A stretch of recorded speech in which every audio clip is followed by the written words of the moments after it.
भस्मासुर नामक राक्षस दुनिया का सबसे ताकतवर असुर बनना चाहता था।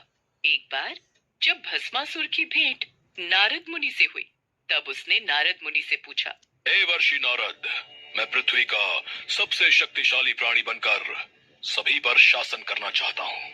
आप बताइए, इसके लिए मैं किस देवता को प्रसन्न करूँ कि मुझे इच्छित वर की प्राप्ति हो? नारायण नारायण, इच्छित वरदान की प्राप्ति के लिए तो भगवान भोलेनाथ की कड़ी तपस्या करनी होगी। भगवान शिव को प्रसन्न करना बेहद आसान है। अगर कोई सच्चे मन और श्रद्धा के साथ उन्हें याद करता है तो वो बड़ी आसानी से उसे अपना बना लेते हैं और उसकी हर इच्छा को पूरा करते हैं। इसलिए भस्मासुर, तुम उनकी तपस्या करो तो अवश्य ही इच्छित वरदान प्राप्त कर सकते हो। अच्छा, यदि ऐसा है तो देवर्षि नारद, मैं भोलेनाथ को अवश्य प्रसन्न करूंगा। नारायण नारायण नारायण नारायण। नारद मुनि वहां से चले जाते हैं और भस्मासुर जंगल की ओर चला जाता है और जंगल में जाकर वो भगवान शिव से वरदान पाने की लालसा में कड़ी तपस्या करता है। ओम नमः शिवाय, ओम नमः शिवाय, ओम नमः शिवाय, ओम नमः शिवाय, ओम नमः शिवाय, ओम नमः शिवाय। भस्मासुर को तपस्या करते कई वर्ष बीत गए। कठिन तपस्या के लिए किए जा रहे मंत्र उच्चारण की ध्वनि कैलाश पर्वत पर विराजमान भगवान शिव के कानों तक पहुंची और वे तपस्या में लीन भस्मासुर के पास पहुंचे। आंखें खोलो भस्मासुर। भस्मासुर का प्रणाम स्वीकार कीजिए महादेव। मेरी तपस्या से आप प्रसन्न हो ही गए। भस्मासुर, तुम्हारी कठिन तपस्या को देखकर तो मुझे प्रसन्न होना ही था। मांगो, तुम्हें क्या चाहिए? भस्मासुर ये जान गया था कि महादेव उसकी तपस्या से बहुत प्रसन्न हुए हैं। वो सोचने लगा कि वो किसी भी वरदान का हकदार है। भोलेनाथ, मुझे अमरता का वरदान चाहिए, अर्थात मैं हमेशा इस संसार में जीवित रहूं, मृत्यु भी मेरा कुछ न बिगाड़ सके। भस्मासुर, ये वरदान मैं तुम्हें नहीं दे सकता, क्योंकि ये पूरी तरह से प्रकृति के नियम के खिलाफ है। जिसने भी इस संसार में जन्म लिया है, एक न एक दिन उसकी मृत्यु निश्चित ही है। यदि आप मुझे अमरता का वरदान नहीं दे सकते तो मुझे ये वरदान दीजिए महादेव कि मैं जिस किसी के सिर पर अपना हाथ रखूं वो भस्म हो जाए। ठीक है भस्मासुर, मैं तुम्हें ये वरदान देता हूँ कि तुम जिस किसी के भी सर पर हाथ रखोगे वो भस्म हो जाएगा। भगवान शिव ने भस्मासुर को जो वरदान दिया वो उनके लिए स्वयं आफत बन गया। भोलेनाथ, आप कितने भोले हो। आपने ये वरदान देकर मुझे संसार में सबसे शक्तिशाली बना दिया। अब मैं किसी को भी भस्म कर सकता हूँ। क्यों ना सबसे पहले मैं आपको ही अपना शिकार बनाऊं। आपको भस्म करके मैं कैलाश पर राज्य करूंगा। भस्मासुर, रुको। लगता है वरदान मिलने से तुम्हें अहंकार हो गया है, इसलिए तुम्हारी बुद्धि फिर गई है। शिव जी अपने द्वारा दिए गए वरदान को वापस नहीं ले सकते थे। उन्होंने वहां से भागने में ही अपनी भलाई समझी, क्योंकि भस्मासुर तो मंद बुद्धि था। वो उस समय पागलों की अवस्था में कुछ भी अनहोनी कर सकता था।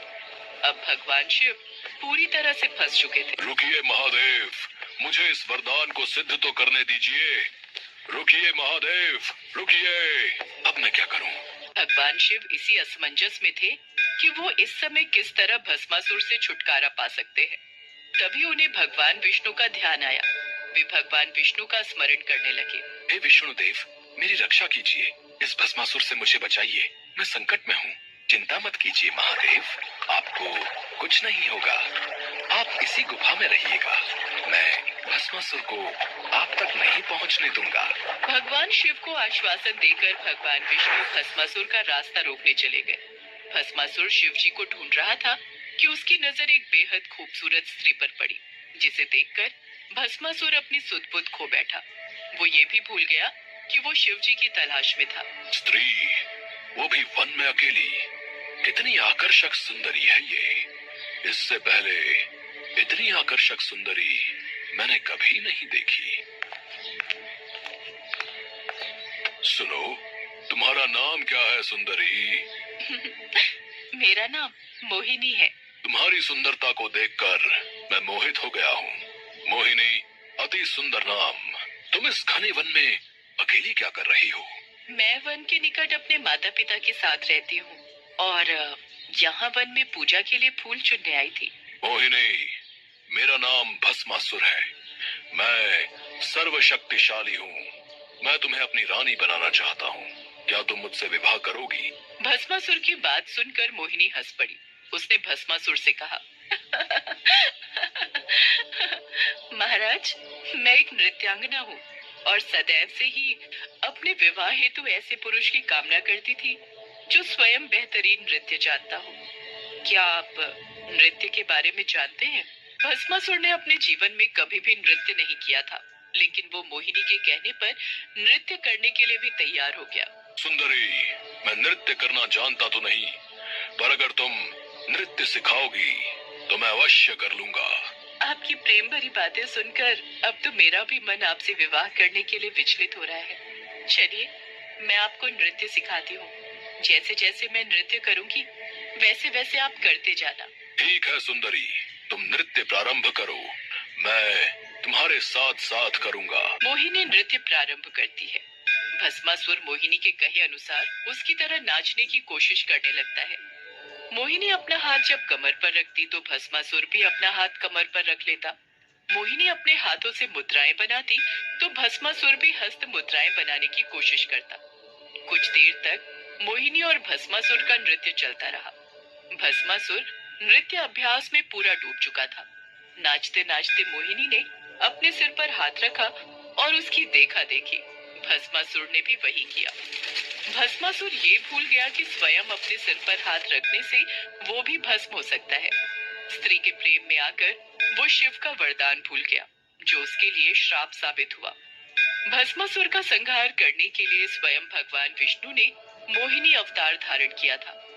भगवान विष्णु फिर से अपने रूप में आ जाते हैं। भगवान शिव उनके समक्ष आते हैं। बचाओ, बचाओ! भस्मासुर, तुमने मेरे द्वारा दिए वरदान का